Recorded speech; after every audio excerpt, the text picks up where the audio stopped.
Dari Gedung Kompas Gramedia Lantai 2 Jalan Seroto nomor 4 Kota Baru, Yogyakarta. Selamat siang sahabat Sonora dan juga Smart Listener dari 102,1 Smart FM Yogyakarta. Apa kabarnya di hari Selasa untuk tanggal 17 Oktober 2023. Semoga semua dalam keadaan sehat ya. Dan di sini senang sekali saya Ferry kembali hadir menyapa Anda untuk kita akan berbincang-bincang di program podcast Bincang Keluarga. Dan sudah hadir bersama saya di siang hari ini Ibu Erlina Hidayati untuk kesempatan siang hari ini. Selamat siang Ibu Erlina. Selamat siang Mbak Feni. Selamat siang juga semua sahabat Sonora dan Smart Listeners dimanapun berada. Kabar baik Bu? Alhamdulillah baik. Baik. Kemudian juga bersama Bapak Umarudin Masdar SAG. Selamat siang Pak Umar. Selamat siang Mbak Feni. Selamat siang juga semua sahabat Sonora dan Smart Listener dimanapun berada. Semoga sehat selalu juga. Amin. Terima kasih sudah hadir Pak Umar dan juga Bu Erlina ya untuk siang hari ini. Dan kita akan berbincang-bincang dengan satu tema menarik, yaitu memahami dan menyikapi kekerasan berbasis gender online atau kita singkat dengan KBGO. Untuk Anda juga yang mau bergabung ya, kami tunggu hingga nanti jelang pukul 2 di 081754832000. Baik Bu Erlina, untuk mengawali di pagi hari ini tema cukup menarik ya, dan ini sepertinya saya nih baru dengar malah Ibu. Gitu. Iya, KBGO. Nah ini seperti apa sih Bu sebenarnya untuk penjelasannya dan kenapa nih kita mengangkat tema ini? Ya, kalau KBGO mungkin agak asing ya didengarkan. Sebetulnya itu hal yang seringkali kita tahu gitu di media sosial, di berita dan sebagainya. Cuma istilahnya mungkin berbeda aja gitu ya. KBGO atau kekerasan berbasis gender online ini biasa juga kita kenal dengan kekerasan cyber berbasis gender gitu ya. Kalau di dalam Undang-Undang Tindak Pidana Kekerasan Seksual nomor 12 tahun 2022 itu disebutkan di situ kekerasan seksual berbasis elektronik. Lebih jelas lagi seperti itu ya, kekerasan seksual tapi berbasis elektronik.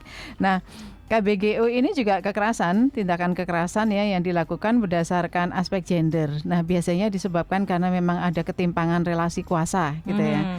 Dan kemudian kekerasan berbasis gender ini itu dilakukan melalui media elektronik ya. Jadi sebetulnya biasa aja kita bisa memahaminya dengan lebih enak dengan penjelasan seperti itu gitu. Jadi kekerasan berbasis gender yang difasilitasi oleh teknologi gitu. Teknologi internet, komunikasi dan sebagainya. Nah, seringkali maksudnya itu untuk melecehkan korban, untuk supaya korban itu jatuh harga dirinya dan sebagainya, mendapatkan kepuasan seksual dan sebagainya dari tindakan-tindakan yang dilakukan melalui basis elektronik tadi oleh pelaku gitu. Oke, jadi sepertinya ini sering terjadi ya Ibu ya. Sering. Cuman mungkin dengan istilah yang lebih lebih mudah dimengerti seperti itu ya. Nah, ini bedanya dengan apa ya Bu? Cyberbullying itu seperti apa sih Bu? Itu termasuk salah satu jenis dari kekerasan berbasis gender online ini. Ada banyak macamnya nanti jenis-jenisnya itu. Banyak sekali jenisnya ya. Oke, baik. Itu untuk pembukaan awal sahabat Sonora ya. Jadi seperti itu seputar tema di siang hari ini. Mungkin dari Pak Umar mau menambahkan seputar tema kita yaitu tentang KBGO, monggo. Jadi kekerasan berbasis gender online itu sebenarnya soal kekerasan itu sudah ada sejak lama. Yang berbasis gender sejak manusia ada. Jadi semakin ada ketimpangan gender, ketidakadilan gender berarti semakin ada kekerasan. Cuma akhir-akhir ini ada yang varian baru katakanlah dari kekerasan itu karena penggunaan media elektronik yang sangat masif di kalangan masyarakat, apalagi setelah pandemi itu meningkat sekali. Maka itu ada semacam model baru atau modus baru kekerasan berbasis gender. Dan itu ketika pandemi kita semua terbiasa kerja dari rumah serba online, maka itu juga meningkat. Jadi by datanya juga sangat meningkat, hampir 3 kali lipat daripada kekerasan sebelumnya. Itu karena memang ya itu resiko kita dunia serba online, yaitu salah satunya ada dampak yang tidak baik, yaitu ada kekerasan berbasis gender online. Dan itu memang harus kita cegah, harus kita berikan penyadaran kepada masyarakat agar kita bisa mengantisipasi dan menangani dengan baik. Ya, jadi kemajuan teknologi itu seringkali belum diimbangi begitu ya dengan kemajuan dari cara berpikir, kemajuan dari wawasan kita yang lebih luas tentang aspek-aspek hal lain terkait dengan teknologi itu sendiri gitu. Kemudian juga tidak diimbangi dengan giatnya kita mempelajari gitu ya, ketika kita menggunakan teknologi itu begitu ya. Nah itu seringkali kemudian menimbulkan celah-celah gitu yang bisa digunakan oleh orang-orang yang berniat jelek gitu ya, yang bermaksud buruk begitu untuk mencari korban dengan pengetahuan-pengetahuan yang minim tentang teknologi yang mereka gunakan itu tadi. Oke. Dan teknologi itu apa ya, seperti pedang bermata dua. Baik. Jadi Iya, kadang yang mungkin bagi yang tahu digunakan untuk kebaikan, bagi yang punya niat kurang baik digunakan untuk yang tidak baik. Kejahatan Karena kata gitu Muhammad ya. Yunus itu teknologi itu kayak jalan tol. Jadi kadang-kadang sangat cepat, kadang yang hati-hati pun bisa terkena masalah. Ketika ada orang lain yang sembrono. Iya. Itu Oke. seperti itu. Dan ternyata kejahatan itu tidak hanya di dunia nyata ya Ibu ya, Iya, tapi di online pun juga malah lebih masif ternyata betul, ya. dan lebih berani karena kan berani. tidak langsung berhadapan ya dengan korbannya begitu. Cara-caranya juga lebih kreatif begitu ya. Baik, ya. Menggunakan cara-cara psikologis bahkan begitu ya untuk bisa mempengaruhi korbannya supaya percaya, supaya yakin gitu ya. Supaya kemudian melakukan sesuatu sesuai dengan perintah dari pelaku gitu kan. Itu kan biasanya juga banyak menggunakan cara-cara pendekatan secara psikologis karena memang tidak berhadapan langsung tadi. Oke, dan ini berbasis gender, kemudian dikerucutkan sebagai mungkin perempuan lebih banyak korbannya ya Lebih Bu ya? banyak korbannya adalah perempuan ya. Oke, nah kalau perempuan dan anak. perempuan Ya, dan anak, otomatis. termasuk di antara. Karena mereka adalah kelompok rentan. Ya. Ya. Baik, lalu kemudian berbicara seputar jenis-jenisnya nih. Kalau tadi kan salah satunya tadi saya sebutkan adalah cybercrime ya Bu ya mungkin ya. Nah, apalagi nih untuk jenis-jenisnya mungkin yang perlu diketahui masyarakat. Ya, Bu? tadi sudah disebutkan cyberbullying ya, salah satunya bully tapi lewat online gitu ya. Kemudian juga ada yang namanya cyber harassment, artinya ini pelecehan secara online gitu. Jadi pelecehannya dilakukan melalui pesan bisa, perhatian, kemudian kontak yang tidak diinginkan. Ya tujuannya sama untuk mengancam korban gitu. Kemudian ada yang namanya cyber hacking atau diretas ya, peretasan gitu. Jadi memanfaatkan teknologi ini secara ilegal untuk bisa mendapatkan akses tertentu dari korban yang ditargetnya gitu. Nah tujuannya tentu saja nantinya untuk mendapatkan dan mengubah informasi. Kemudian yaitu mengubah dan mendapatkan informasi itu untuk merusak reputasi korban gitu. Nah itu yang namanya cyber hacking. Kemudian juga ada yang namanya cyber stalking gitu. Jadi menguntit terus, ngejar tapi ngejar lewat online gitu ya, dikuntit terus gitu. Jadi perilaku korban itu diawasi terus. Nah itu dalam rangka juga nantinya untuk melecehkan korban juga, untuk membuat reputasi korban itu juga nantinya jatuh. Nah, kemudian ada yang namanya impersonation, itu memalsu akun. Banyak ya sekarang kita ikuti berita-beritanya itu, ya itu juga untuk mencemarkan nama korban. Nah, untuk keuntungan dari pelaku juga. Salah satunya keuntungan bisa saja nanti secara seksual gitu. Lalu ada yang namanya malicious distribution. Nah, itu ancaman penyebaran foto, video. Ini banyak sekali ya yang jadi korban ya. Tanpa persetujuan dari si korban tadi. Nah, biasanya pelaku menggunakan itu untuk mengancam. Untuk kemudian minta sesuatu, minta ketemu bahkan ya seringkali. Ada juga kasus-kasus yang kemudian foto atau video yang dikirimkan dan biasanya foto video yang memang tidak benar, artinya entah itu telanjang misalnya atau pornografi lah begitu, digunakan untuk mengancam oleh pelaku untuk mendapatkan keuntungan sesuatu, bisa keuntungan uang, bisa keuntungan yang lain. Yang lain itu salah satunya seksual misalnya gitu, dengan bertemu dan dilecehkan, itu juga bisa terjadi. Kemudian ada yang namanya online grooming. Jadi korbannya dideketi dulu gitu, biar korbannya itu percaya. Kemudian sering curhat, sering menceritakan hal-hal pribadi, hal-hal kehidupan privasinya dan sebagainya. Setelah nanti korban percaya, didekati oleh pelaku dan kemudian nanti pelaku akan menggunakan itu pelan-pelan gitu ya, itu untuk keuntungan dari pelaku. Nah, salah satunya bisa jadi itu keuntungannya adalah keuntungan secara seksual juga, atau bahkan bisa berujung pada TPPO atau perdagangan orang gitu ya. Korbannya kemudian dijual ke orang lain gitu. Ada lagi yang namanya cyber flashing, itu mengirim foto atau video alat kelamin gitu ya. Betul. Baik alat kelamin pelaku gitu atau yang lain gitu.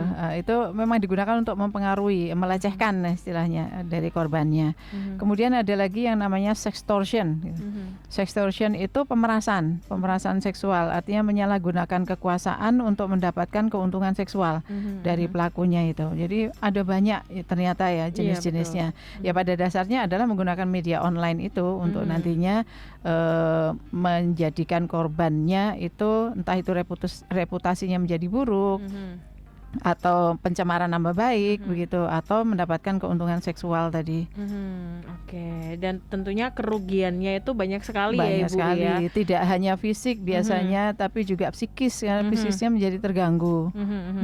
Oke, Fisik, baik. psikis, dan mungkin kadang materi. Materi ya tadi Betul. disuruh mengirimkan uang tadi, kalau enggak nanti disebarkan gitu ya. Oke, aha. Dan itu benar-benar terjadi, ada Benar-benar kasus-kasus terjadi. yang kami tangani seperti itu juga.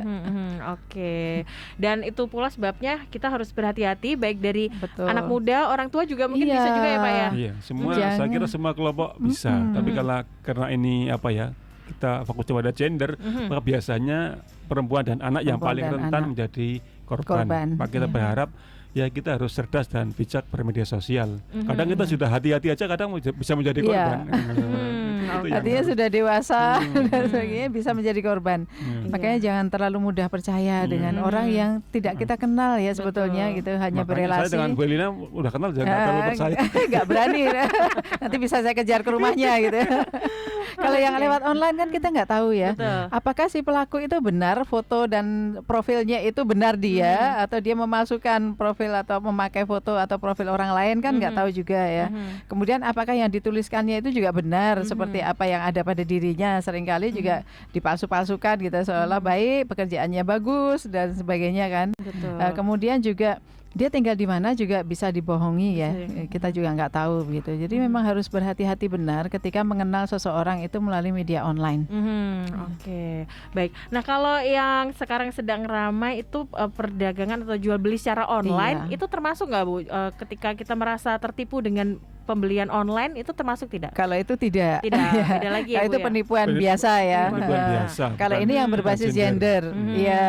Oke, Memang baik. Mbak Feni pernah itu. belum. Cuman kan sekarang lagi rame juga ya Iya. itu ya. Oke, nanti kita bahas lagi sahabat Sonora dan juga smart listeners ya untuk kesempatan siang hari ini masih di program Bincang Keluarga, dan untuk Anda yang mau bergabung saya tunggu di 081754832000.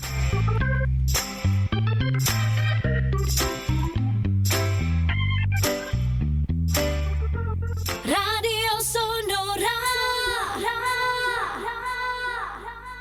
Selamat siang, saya ucapkan untuk sahabat Sonora dan juga smart listeners ya untuk kesempatan siang hari ini. Kita kembali lagi di program podcast Bincang Keluarga bersama Ibu Erlina Hidayati Sumardi SIPMM selaku Kepala DP3 AP2 DIY, bersama Bapak Umaruddin Masdar SAG dari Komisi D DPRD DIY, dan kita masih membahas seputar memahami dan menyikapi kekerasan berbasis gender online.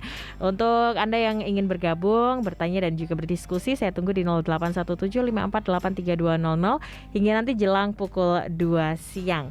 Kita lanjutkan lagi Ibu Erlina dan juga Pak Umar yang untuk kesempatan siang hari ini. Kalau tadi sudah berbicara seputar jenis-jenisnya, ternyata banyak sekali dan sering kita temui. Iya. Dan mungkin kita tidak sadar seperti itu ya. Nah, korban-korban KBGO tersebut rentan terjadi pada perempuan dan anak. Nah, Iya. itu biasanya di golongan apa saja sih? Apakah hanya mahasiswa atau seperti apa nih Bu? Monggo. Siapa saja bisa jadi korban gitu ya. Jadi Semua siapapun perempuan dan anak. iya. Siapapun bisa jadi korban. Kalau ini melalui media online kan berarti mereka yang mengakses media online gitu ya. Nah, baik perempuan maupun anak itu bisa terjadi di siapapun gitu.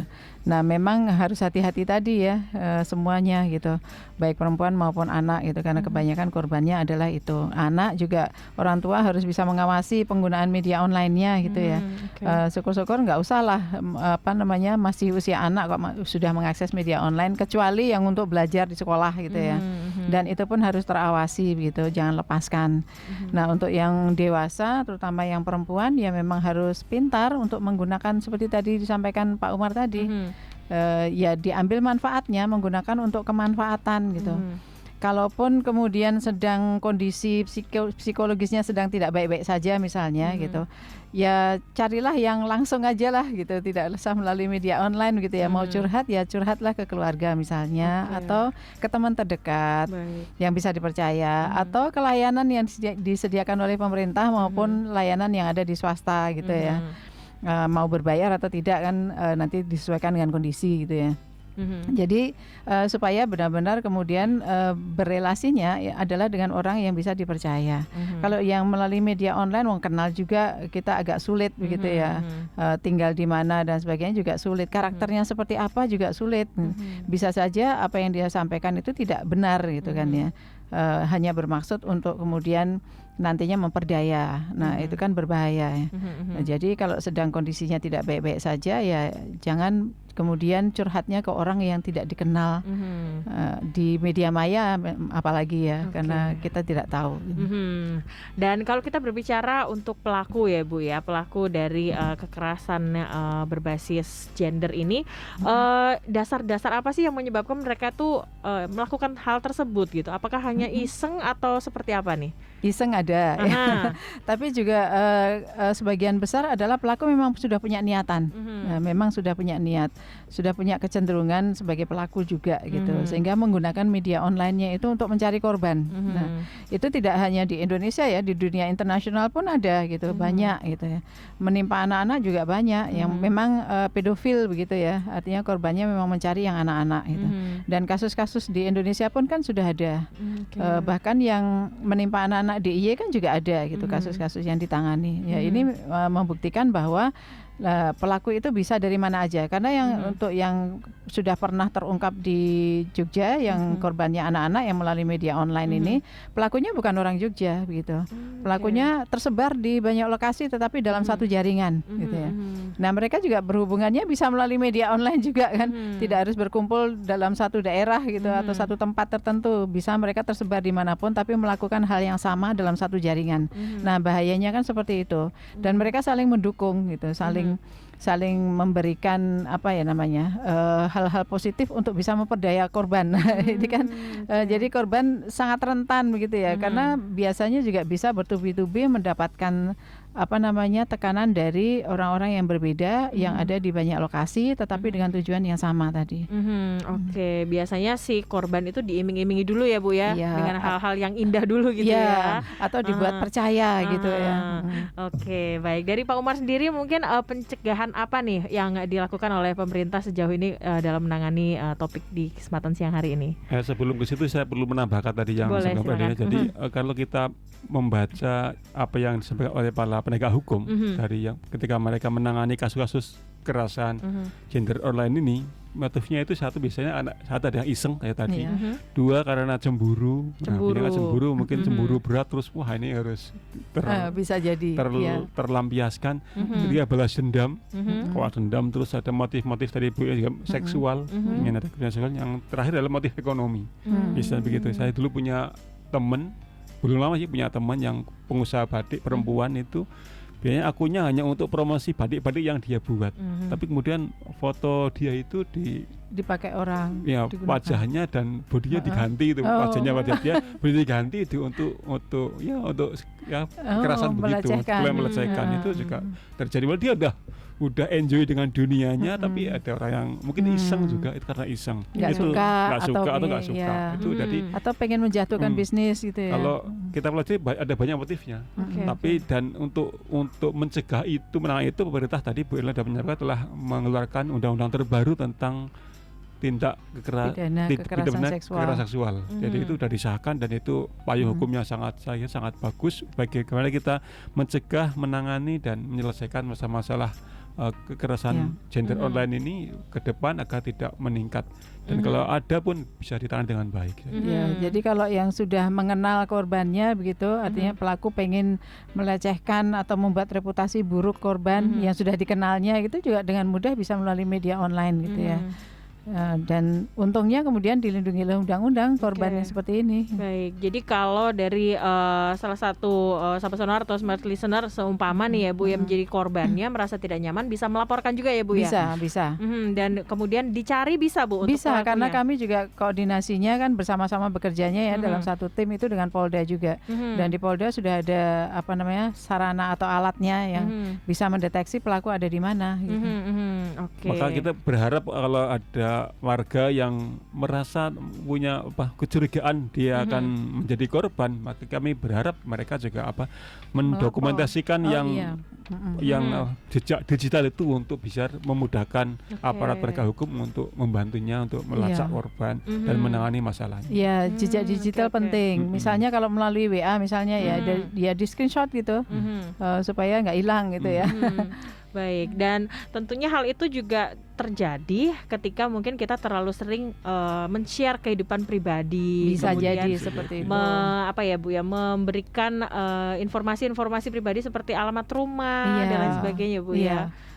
Ya penting sekali itu. Makanya kenapa kok kalau kita menerima paket melalui online itu ya sebelum kita buang ke tempat sampah ya yang ada kaitannya dengan data pribadi kita, alamat, nama, nomor telepon itu dihilangkan dulu lah gitu. Nah, yang di media sosial juga demikian, jangan gampang-gampang nge-share data-data yang bersifat privat tadi kepada orang lain. Oke, lalu masih berbicara seputar program dari pemerintah. Selain tadi ada untuk menerima keluhan dan lain sebagainya, untuk program pencegahan apa saja yang dilakukan Bu? Kami juga bekerja sama dengan pihak-pihak lain ya, dengan kampus dan dengan komunitas dan sebagainya, itu memberikan edukasi terkait dengan digital literacy gitu ya, literasi digital gitu, supaya para penggunanya itu paham gitu. Ada banyak bahaya loh di dalam penggunaan media digital itu, sehingga kita harus benar-benar paham bagaimana menggunakannya, paham bagaimana memprotek data, kemudian paham supaya tidak melakukan hal-hal yang nantinya akan merugikan kita sendiri. Oke, dari Pak Umar ada yang mau ditambahkan seputar program pencegahan? Saya kira kami dengan DP3PIDO sudah beberapa kali ke masyarakat tentang pentingnya kita untuk literasi digital itu, agar yang kita pakai, media online yang kita pakai, akun medsos yang kita pakai, atau gadget yang kita pakai ini benar-benar lebih mengarah kepada sesuatu yang bermanfaat untuk kita sendiri dan untuk orang lain. Dan bagaimana mencegahnya, membentengi diri dari kemungkinan menjadi korban, itu juga ada trik-triknya. Seperti tadi, jangan mudah meng-share data pribadi atau foto pribadi yang agak gimana gitu kan, juga itu bagian dari ikhtiar kita membentengi diri dari menjadi korban kekerasan berbasis online. Meskipun itu kan upaya mencegah ya, tetapi tetap saja bisa saja kita kemudian menjadi korban. Misalnya kalau pelaku yang sudah mengenal kita memang pengen menjatuhkan reputasi atau memang pengen mencemarkan nama baik, atau karena dendam tadi yang disampaikan Pak Umar, kan dia bisa melakukan sesuatu melalui media online yang nantinya merugikan kita. Itu kan termasuk KBGO juga. Oke, dan ini juga perlu menjadi perhatian khusus untuk para pemuda atau biasanya anak muda ya Bu ya, yang suka buat second account ya Bu ya. Nah, buat second account terus untuk membuli di media sosial, tetap ketahuan nantinya ya Bu ya. Oke, baik. Nanti tentunya akan ada tips juga nanti yang akan disampaikan ya, bagaimana caranya supaya bisa terhindar dari KBGO. Kemudian ketika Anda menjadi korban, apa yang perlu dilakukan. Nanti akan disampaikan lebih lanjut, sahabat Sonora dan juga smart listener. Nanti kita akan sambung kembali di segmen ketiga untuk bincang keluarga di kesempatan siang hari ini. Tetap bersama kami di 97,4 FM Radio Sonora Yogyakarta. Baik sahabat Sonora dan juga smart listener, kita kembali lagi di program podcast Bincang Keluarga seputar memahami dan menyikapi kekerasan berbasis gender online atau kita singkat dengan KBGO. Dan masih bersama dengan Ibu Erlina Hidayati Sumardi SIPMM selaku Kepala DP3AP2DIY dan juga Bapak Umaruddin Masdar SAG dari Komisi D DPRD DIY. Bu Erlina dan juga Pak Umar, kita coba menjawab ya pertanyaan dari sahabat Sonora yang sudah masuk di kesempatan siang hari ini. Ini ada dari Mbak Putri di Yogyakarta. Selamat siang Ibu dan Bapak. Bagaimana caranya supaya kita bisa terhindar dari kejahatan seksual melalui penyalahgunaan platform digital? Nah, ini juga salah satu ya Bu ya. Oke, monggo silakan Bu. Ya, tadi jangan gampang kenal dekat dengan orang yang belum kita tahu melalui media online tadi ya. Jadi memang harus berhati-hati sekali. Apalagi yang memang pengen mencari jodoh misalnya gitu. Jadi benar-benar harus mencari tahu dengan siapa kita berelasi di media online itu dengan benar. Kemudian jangan lalu melakukan hal-hal yang memang tidak selayaknya. Misalnya atas permintaan dari orang yang belum kita kenal baik tadi itu, misalnya mengirimkan foto, mengirimkan apalagi foto-foto yang tidak pantas dan sebagainya, atau memberikan nomor-nomor kontak dari orang-orang terdekat kita gitu ya, karena itu juga bisa berbahaya nantinya. Misalnya kemudian digunakan untuk mengancam. Apa yang kita sampaikan, apa yang kita diskusikan, omongkan dan sebagainya itu digunakan untuk mengancam, untuk menyebarkan apa yang kita omongkan, bicarakan tadi ke orang-orang terdekat kita misalnya. Itu sekedar kita baru bicara ya, belum mengirimkan foto atau video begitu ya. Nah, apalagi yang sudah sampai kemudian berhasil dirayu untuk mengirimkan foto yang tidak pantas, video yang tidak pantas. Nah, itu apalagi. Dan kasus-kasus seperti itu tidak hanya 1-2, ada banyak juga gitu. Yang berhasil juga kami bantu gitu. Nah, seringkali nomor-nomor kontak itu memang digunakan nantinya untuk menyebarkan gitu ya. Ke dosen bahkan ada gitu, artinya ke dosen, ke teman-teman kuliah gitu, ke tetangga gitu. Dari mana dapat nomornya ya? Dari merayu korbannya tadi untuk memberikan nomor-nomor. Kemudian data tadi ya, jangan mudah untuk menyebarkan data. Apalagi kalau belum kenal dekat banget, kemudian ditanya alamat rumah dan sebagainya, karena bisa jadi itu berbahaya gitu ya.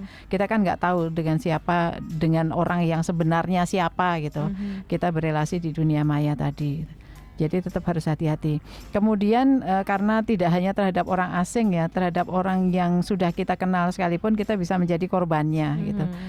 Kalau yang seperti itu memang seringkali tidak bisa kita tolak begitu, menjadi korbannya itu karena memang niat jahat dari pelaku begitu. Nah, segera aja adukan kepada layanan atau ke kepolisian gitu. Oke, seperti itu untuk Mbak Putri. Ada yang mau ditambahkan dari Pak Umar? Dunia maya atau di online itu dunia yang sangat terbuka dan siapa saja bisa masuk, dan mungkin yang bersama kita di dunia itu tidak semua punya tujuan yang baik. Saya kira. Jadi maka kita harus hati-hati dalam tadi kata Bu Elina, kita share sesuatu harus ya benar-benar disaring sebelum sharing. Saring sebelum sharing. Apa data pribadi, foto, alamat semuanya harus benar-benar.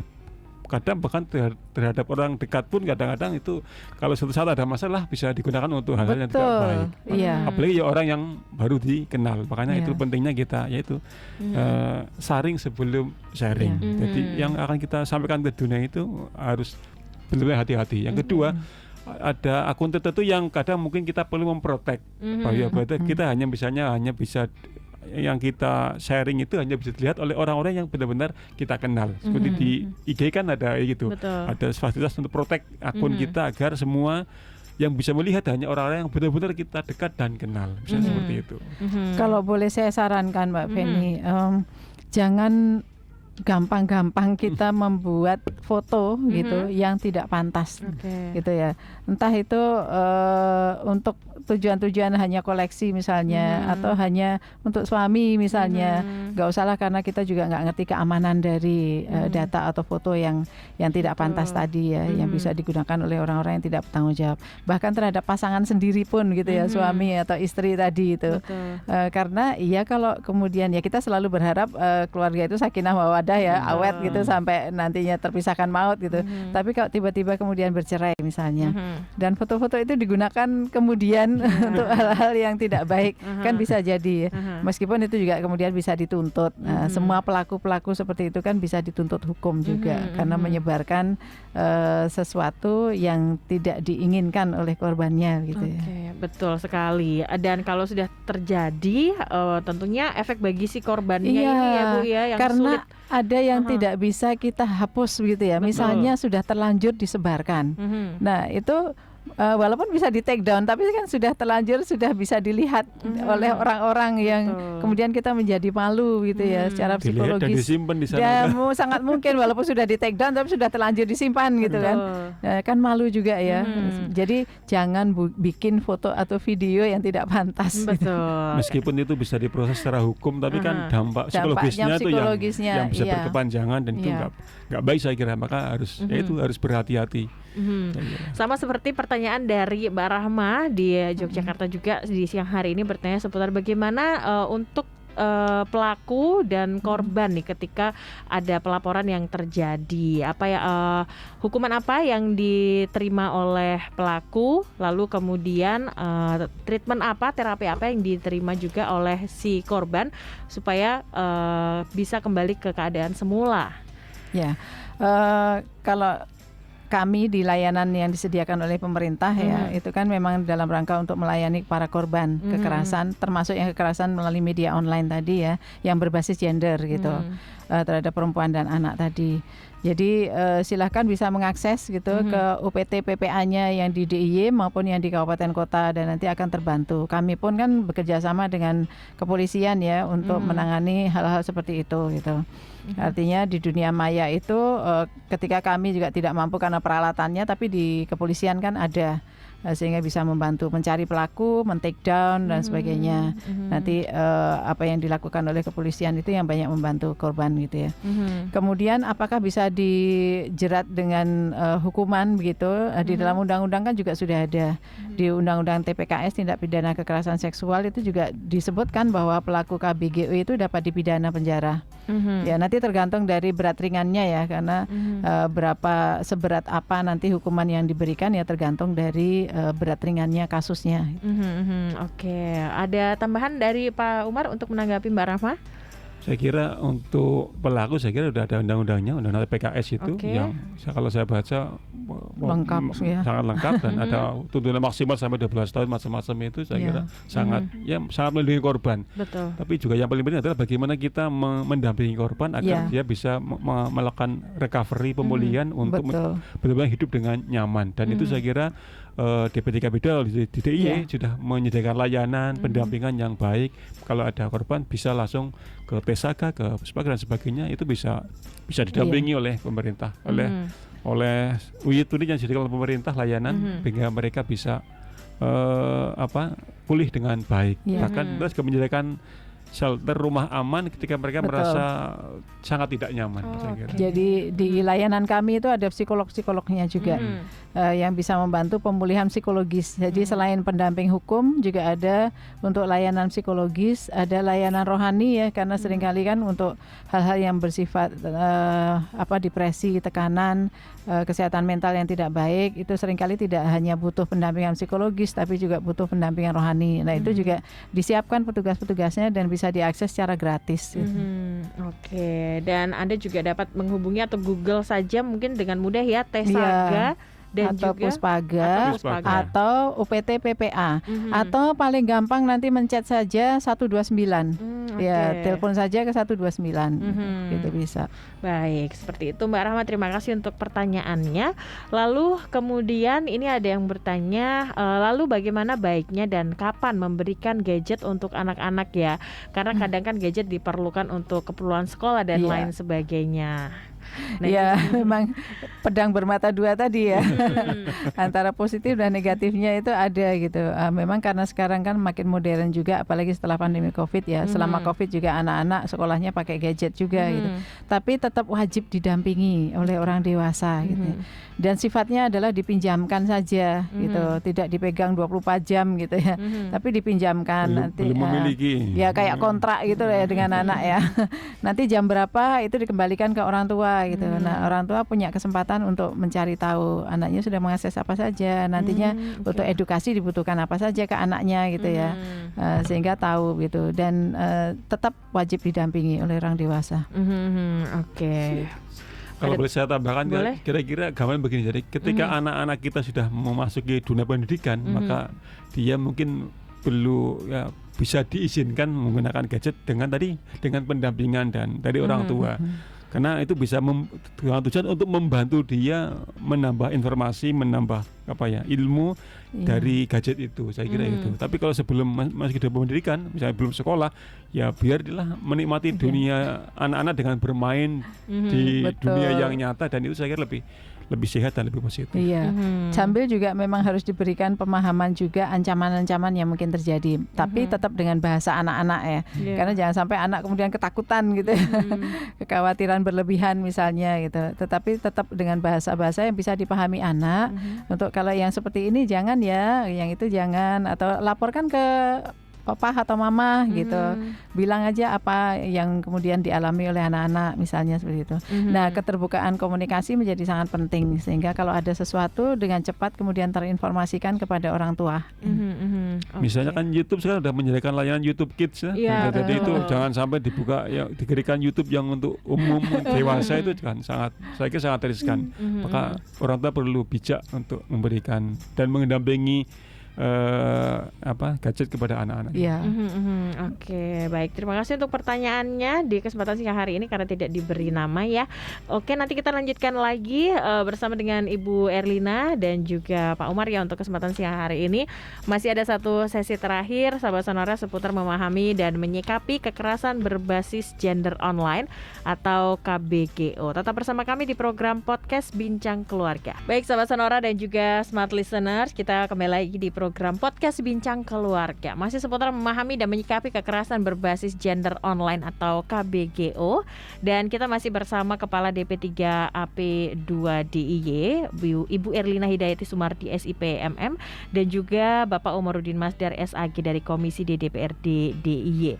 Dan kita lanjutkan lagi seputar dampak-dampak nih ya Bu ya, dan ancaman korban KBGO itu yang dapat terjadi selain kekerasan psikologis. Nah, ini biasanya yang dialami apa saja nih Bu? Ya, tadi sudah disampaikan sebelumnya kerugian ekonomi gitu ya.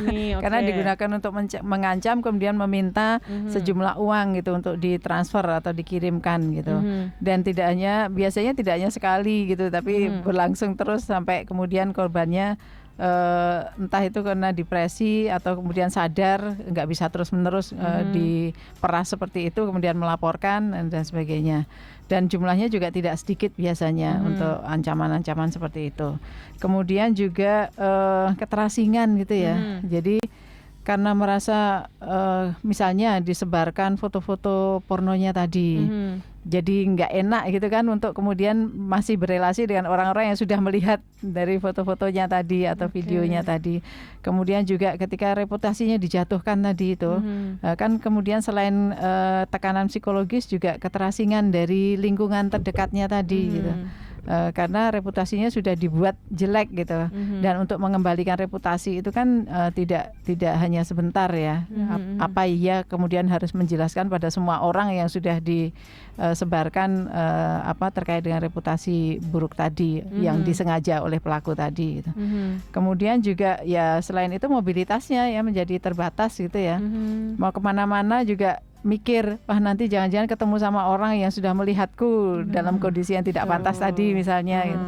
Jangan-jangan ketemu orang nanti di sana dengan orang-orang yang sudah percaya dengan reputasi buruk yang disebarkan oleh pelaku misalnya. Jadi nggak enak gitu kan ya. Sehingga kemudian memilih mengasingkan diri atau menutup diri gitu ya di dalam rumah gitu karena malu, karena takut, karena khawatir dan sebagainya. Kan rugi semuanya ya. Kemudian yang tadi kerugian seksual bisa terjadi. Jadi ketika pelaku kemudian minta ketemu di suatu tempat dan dilecehkan, atau minta ketemu di suatu tempat dan dijual ke orang lain. Nah, itu sangat mungkin juga terjadi yang sebelumnya melalui media online. Oke, baik. Dari Pak Umar ada yang mau ditambahkan mungkin seputar dampak nih Pak?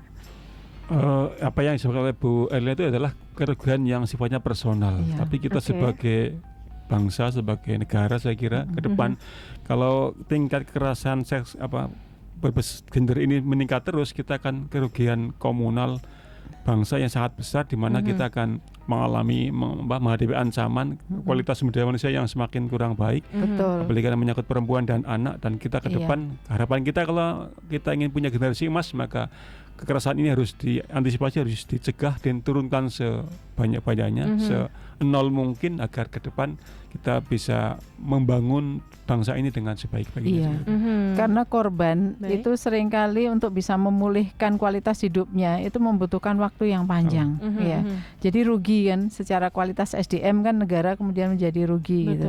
Yang harusnya bisa optimal sekolah atau mengalami pendidikan yang optimal gitu dalam kondisi yang baik, kualitas baik.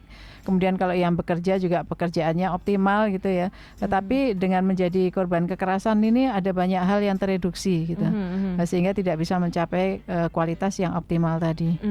Kan ketika dia menjadi korban misalnya satu tadi dia mengasihkan diri, nggak mau ketemu orang. Berarti kan tidak kualitas produktif. Tidak produktivitasnya menurun, kualitas itu menurun, mungkin nanti sekolahnya bisa putus. Nah, itu kalau jumlahnya banyak itu kan menjadi ancaman pada tujuan kita untuk membangun sumber daya manusia yang unggul di Indonesia. Dan yang paling kita takutkan, Mbak, kalau kemudian depresinya berkepanjangan dan kemudian mengalami gangguan-gangguan kejiwaan, gitu ya. Selain tadi kualitasnya hidupnya menjadi turun, SDM-nya turun tadi kualitasnya, juga nanti yang kita khawatirkan adalah kalau kemudian mengarah pada tindakan-tindakan suicide atau bunuh diri atau mengakhiri hidup gitu ya. Jadi dan itu yang kita sudah khawatirkan. Pernah terjadi. Sebagian yang tidak tertangani dengan baik ada yang sampai bunuh diri karena mungkin merasa malu, merasa harga dirinya sangat down. Dan angkanya juga meningkat ya Pak ya dari tahun, kalau saya lihat ini dari tahun 2017, 18, 19, 20, 2020 semakin meningkat ya Ibu ya. Terutama ketika masa pandemi, ketika kita belum siap benar untuk media sosial dan menggunakan media online itu dengan bijak gitu ya. Jadi ketika masa pandemi itu memang meningkat tajam gitu. Karena ketika pandemi kan kita dipaksa oleh keadaan untuk serba online, belajar online, kerja online, semua kan rapat online. Nah semuanya saya kira ada beberapa pihak yang dan memanfaatkan itu untuk tujuannya kurang baik. Oke, nah ketika mungkin kita sudah masyarakat atau warga sudah pernah menjadi korban seperti itu ya, namun tidak berani untuk melaporkan. Nah ini yang perlu dilakukan apa nih untuk recovery untuk diri sendiri? Ya pertama memang kalau kami selalu menyarankan untuk lapor ya. Karena supaya selesai dengan cepat begitu ya. Kemudian tadi sudah disampaikan Pak Umar, dokumentasikan. Apapun yang terjadi yang terkait dengan itu didokumentasikan gitu. Sehingga nanti ketika kita ingin melaporkan itu ada bukti-buktinya gitu. Sebelum terhapus gitu ya. Itu penting sekali. Dan ya menurut kami kalaupun tidak melaporkan pada layanan, ya kalau memang tidak berniat untuk memproses hukum, paling tidak mengembalikan kondisi kejiwaannya itu ke layanan-layanan yang sudah disediakan gitu ya. Bisa ke klinik psikolog di rumah sakit atau di puskesmas gitu, atau yang layanan swasta, atau ke layanan kami di Puspaga, Pusat Pembelajaran Keluarga yang juga ada psikolognya gitu. Dan alangkah lebih baiknya untuk juga bisa sharing ke orang lain ya pengalamannya, supaya orang lain juga tidak merasakan hal yang sama ya Ibu ya.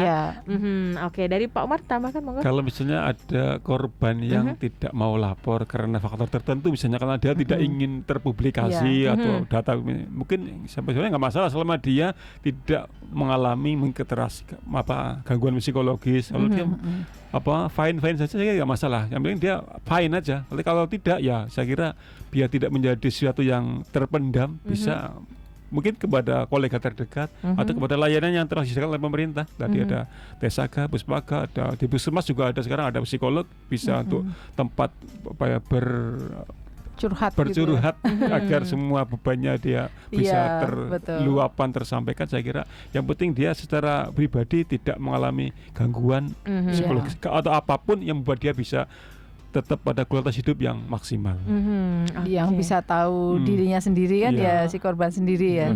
Harus menempuh seperti apa. Tapi curhat pada orang terdekat sangat penting. Sehingga kalau kita tidak mampu atau si korban tidak mampu berbuat apa-apa begitu ya, paling tidak keluarga terdekat itu kemudian bisa menyarankan atau membantu harus kemana, mengakses apa, melakukan apa tadi.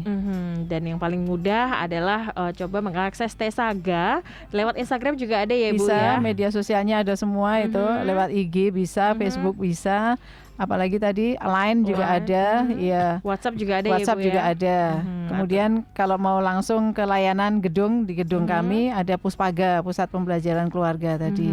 Atau kalau mau mengadukan sebagai sebuah kekerasan ya ke layanan korban kekerasan tadi di UPT PPA. Oke, baik. Seperti itu Sahabat Sonora, dan mungkin karena kita sudah masuk ke menit terakhir ya Ibu ya.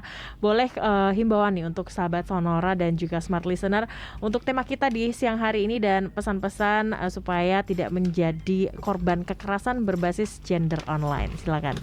Ya, kalau dari kami ya mari kita berhati-hati dan bijak dalam bermedia sosial ya, karena apa yang kita bagikan di dunia maya itu kan ada jejaknya yang tidak mudah untuk terhapus, jejak digital yang ada gitu yang tidak mudah terhapus. Jadi tetap harus bijak dalam bermedia sosial yang menggunakan digital online kita.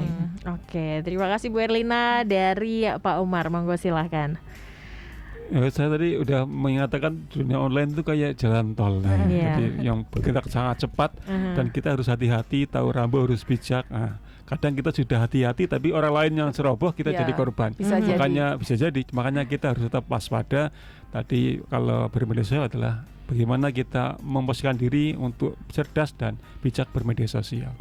Baik, terima kasih Pak Umar dan juga Bu Erlina. Jangan menjadi pelaku. Jangan menjadi pelaku, betul. Atas dasar apapun ya Bu ya. Jangan pernah punya niat menjadi pelaku. Oke, terima kasih atas informasinya. Sama-sama. Sangat bermanfaat sekali dan semoga informasi yang kami sampaikan juga dapat memberikan pemahaman baru ya Sahabat Sonora untuk Anda seputar memahami dan juga menyikapi kekerasan berbasis gender online. Demikian podcast Bincang Keluarga untuk edisi hari Selasa tanggal 17 Oktober 2023. Terima kasih Sahabat Sonora dan juga Smart Listener untuk kebersamaannya di siang hari ini. Saya Fendi pamit. Terima kasih, ketemu lagi di lain kesempatan dan selamat siang.